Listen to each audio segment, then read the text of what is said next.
जैसे मैं नहीं, मेरे जितने कार्यकर्ता हैं विश्व हिंदू सेवा संघ के पूरे देश में, हम लोग जाते हैं। जो ज़रूरतमंद लोग हैं उनको कुछ, जिनको वस्तुएं कुछ लोगों को देते हैं, कुछ लोगों को मिठाइयाँ देते हैं, कपड़े देते हैं। इस तरीके से शुरुआत करते हैं ताकि पूरे साल हम इसी तरीके से लोगों की सेवा कर सकें, क्योंकि भगवान ने शायद मुझे इस रूप में बनाया है कि मैं लोगों की मदद कर सकूं, लोगों की सेवा कर सकूं। उसी कार्य को करते हुए मैं अपना जन्मदिन मनाता हूं। आप बीजेपी से जुड़े हुए और जिस तरह से पीएम मोदी की बात आती है, सेवा बहुत ज़्यादा ही नज़र आता है, हर किसी की सेवा के लिए हमेशा ही वो तत्पर होते हैं, तो क्या आप उन्हीं की राह पर चलते हुए आपका जो भी कार्य होता है उस कार्य को करते हैं? मेरी बात ही नहीं, मैं देश के हर नागरिक को चाहूँगा कि वो इसी तरीके से कार्य करे, एक दूसरे की भावनाओं को समझे, एक दूसरे की मदद करे, ताकि हमारा देश स्वर्णिम भारत बन सके। तो आज जन्मदिन के मौके पर जिस तरह से ऑफिस में देख रहे हैं बधाइयों का तांता लगा और साथ में महाराज जी भी आपको आशीर्वाद देने पहुंचे हैं, किस तरह देखते हैं आप इस लोगों के प्यार, सभी के प्यार को? जब मैं लोगों का प्यार देखता हूँ तो मुझे अत्यंत खुशी होती है और एक गर्व का अनुभव होता है कि ईश्वर ने मुझे इस योग बनाया कि सारे लोग मुझसे प्यार करते हैं और मुझे आज इस तरीके से मान सम्मान दे रहे हैं। तो जब बर्थडे की बात आती है, जन्मदिन पे लोग दोस्तों के साथ बड़े बड़े होटलों में जाते हैं, वहाँ पार्टी करते हैं, लेकिन आप अपने जन्मदिन को बड़ी सादगी के साथ मनाते हैं। तो ये शुरू से ही होता आ रहा है या फिर जब से पार्टी और विश्व हिंदू परिषद को आपने ज्वाइन किया तब से आप इस सादगी के साथ जन्मदिन को मनाते हैं? नहीं, हकीकत ये है कि मैं कभी पहले जन्मदिन मनाता ही नहीं था, क्योंकि मुझे मेरे जन्म के बारे में खुद ही पता नहीं कि मेरी जन्मतिथि क्या है। मेरे कागजों को देख करके मेरे कार्यकर्ताओं ने इसको मनाना चालू किया और मुझे लगा कि उनका उत्साह बढ़ाने के लिए मुझे एक कार्य करना चाहिए। तो सादगी का जीवन ही सब, हमारा सनातन धर्म का मार्गदर्शन ये रहा है कि हम सादगी से जीवन जिए, ताकि हम किसी के छल और बेईमानी ना करें, क्योंकि जब हम सादगी से जिएंगे तो हमारी ज़रूरतें कम रहेंगी। इसीलिए मैं कोशिश करता हूँ कि जितना सादगीपन से रहा जा सके उतना रहे। आपकी कुछ फोटो सामने आई है सोशल मीडिया पर जिसपे आप अयोध्या गए हैं दर्शन करने के लिए और अयोध्या इस समय सभी नेता पहुंच रहे हैं, तो क्या कुछ प्रार्थना की है आपने अयोध्या पहुंचकर? क्या लग रहा है वहाँ पे आप सभी साधु संतों से भी मिले हैं? कितना सपोर्ट, कितना साथ है आपके साथ? नहीं, हाँ, अयोध्या जाने का जो मेरा मुद्दा था, आज हमारे देश में एक टीवी डिबेट में नुपुर शर्मा नामक बीजेपी प्रवक्ता ने कुछ कमेंट किए थे किसी समुदाय विशेष के बारे में, मगर उस कमेंट को इस तरीके से पूरे देश में फैलाया गया और देश में नहीं विदेशों में भारत की छवि खराब की गई। उसके बाद जिस तरीके से अल्पसंख्यक, मैं कहूँगा मुसलमानों ने इस देश में नंगा नाच किया, जिस तरीके से हत्याएं कर रहे हैं, इसको रोकने के लिए हमने सभी अखाड़ों से मदद मांगी और ये कार्य मेरे पूरे भारतवर्ष के जितने साधु संत हैं, जितने अखाड़े हैं, वहाँ तक चलता रहेगा। उसी का एक माध्यम था हमारे धर्मगुरु जो आए हुए हैं महामंडलेश्वर पुलकित जी महाराज, उनसे भी एक ये जन्मदिन तो एक बहाना था, मेन मकसद उनसे मिलने का यही था। तो नुपुर शर्मा की मदद आप कैसे करेंगे, क्योंकि क्या देख रहे हैं साधु संत सभी लोग उनके साथ हैं, उनके सपोर्ट में खड़े हैं? हम नुपुर शर्मा की मदद करने के लिए नहीं खड़े, नुपुर शर्मा के साथ में खड़े हैं।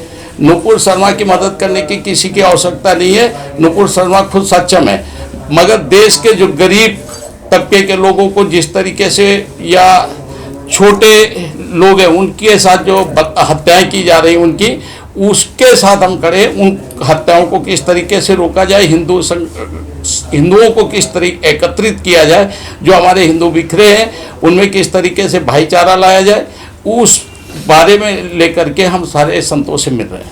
जब इस तरह की घटना राजस्थान में हुई और ऐसी 2-3 घटना जब सामने आई, महाराष्ट्र में भी हुई, तो इस पे ये टिप्पणी की गई थी कि नुपुर शर्मा की वजह से इस तरह की हत्याएं सबकी हो रही हैं। तो आप भी मतलब इस बात को मानते हैं कि नुपुर शर्मा ने जो टिप्पणी, जो बयान आया था, उस बयान के बाद से ये सब हत्याएं हो रही हैं? मैं आपको बोलना चाहता हूँ, नुपुर शर्मा के पहले हजारों इनके जो मौलवी हैं, जाकिर नाइक जैसे हजारों मौलवियों ने ये चीज़ें ऑनलाइन टीवी में बात की, डिबेट में बात की, सोशल मीडिया में आज भी खोल करके देखेंगे उनके यूट्यूब में सारे वो बयानात दर्ज हैं।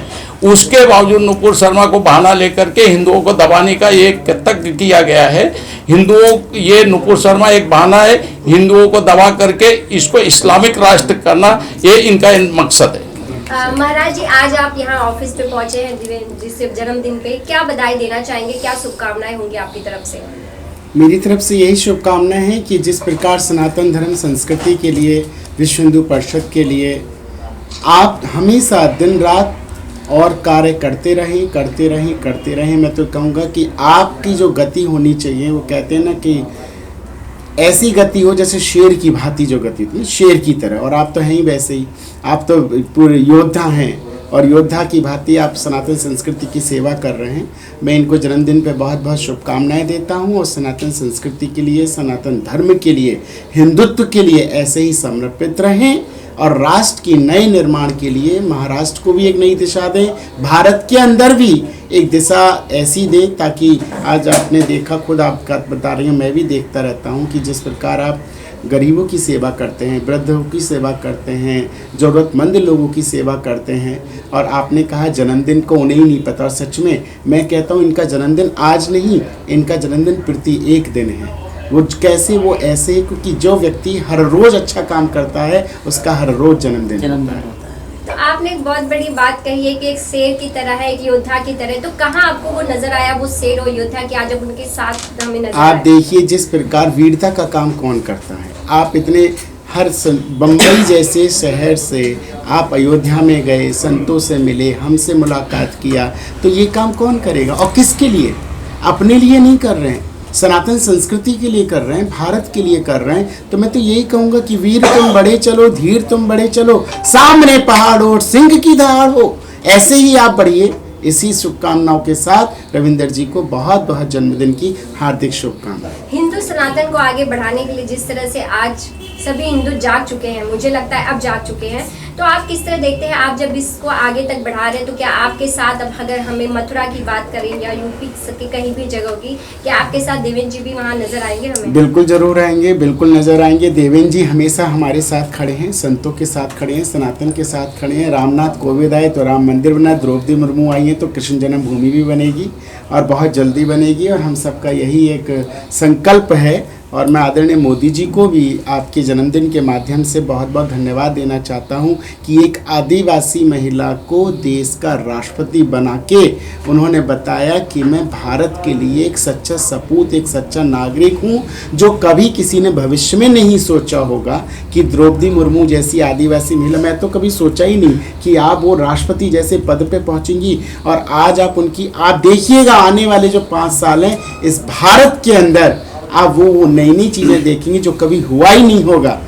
जनसंख्या का कानून भी आएगा, भारत हिंदू राष्ट्र बनेगा, और जो आपकी भी इच्छा है, मेरी भी इच्छा है, और मुझे लगता है यहाँ जितने तमाम लोग बैठे हैं उन सब की ये इच्छा है कि भारत हिंदू राष्ट्र बने। तो आज जिस तरह से मुर्मू जी राष्ट्रपति बनी है, क्या लगता है वो पार्टी भाजपा ही है जो ऐसे अंदर से जिनको कोई जानता नहीं था, उस तरह से उन्हें यहाँ इतने ऊपर लाकर इस तरह से कुर्सी नहीं, ये भी नहीं कह सकते। हमारे देश के अंदर डॉक्टर राजेंद्र प्रसाद जैसे राष्ट्रपति भी रहे, हम ये भी नहीं कह सकते।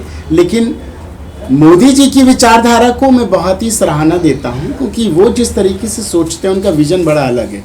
उनका विजन अपने के लिए नहीं है, उनका विजन देश के लिए है, मातृभूमि के लिए है। वो कभी अपने लिए नहीं सोचते हैं। ऐसे डॉक्टर राजेंद्र प्रसाद थे, मोरारजी देसाई थे, ये ऐसे देश को राष्ट्रपति मिले जिन लोगों ने अपने आप को तपाया है, देश की सेवा की है।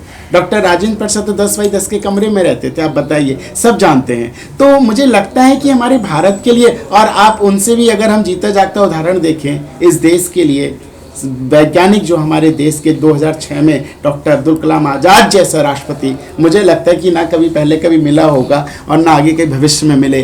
तो ऐसी सोच, ऐसा नहीं है कि खाली बीजेपी नरेंद्र मोदी जी ने ही सोचा है। अच्छी उस पद की गरिमा को बनाए रखने के लिए उस पद, हाँ, मोदी जी ने जिस तरीके से, क्योंकि इससे पहले आदिवासी कोई नहीं आया, एक आदिवासी को लेकर आए।